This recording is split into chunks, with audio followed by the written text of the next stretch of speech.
Hey, good evening. It's September 27th, Monday. Thanks so much for being here tonight. Kind of out driving tonight, so I just took a minute, pull off by the side of the road, and want to make the video for you. Want to make sure I get this in. The thought for tonight is we're going to continue from Psalm 34. The idea that was there was bless the Lord at all times. And one of the things that I try and do consistently in our videos is show how the Bible connects and tells a beautiful story all the way through. And that's also especially true in the Psalter. So Psalm 100 echoes that same theme of Psalm 34, the beginning opening, bless the Lord at all times. Psalm 100, again, a familiar psalm, says, make a joyful noise unto the Lord. Shout for joy, all the earth. And that gives us the universality of God's command. It's not just for us who are Christians. It's not just in the church world. But shouting for joy is something that the creation is made to do. Can you imagine that? The creation is made to respond in joy to God. So shouting for joy, all the earth, is about God's people, yes. But it's also about this beautiful creation that we're have the blessing to be with. And at this time of the equinox, when in the southern hemisphere the pastels of spring are just exploding, and then in the northern hemisphere the beautiful colors of fall are beginning to emerge, and this time they come down from the north and into the south, and the beautiful golden rich colors of fall emerge.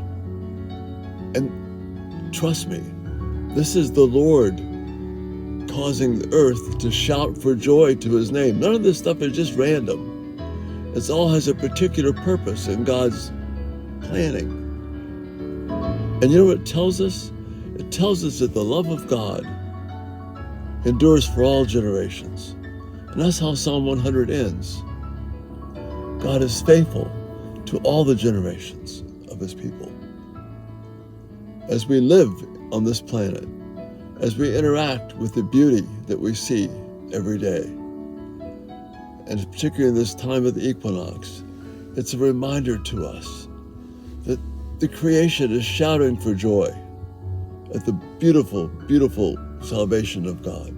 Psalm 98 says the same thing, that the rocks and the hills and the trees and the waters are just literally overwhelmed with the beauty of Jesus Christ. The groaning that they have been waiting for is now met, and there's a joy that's there. And we as God's people, we need to embrace that as well.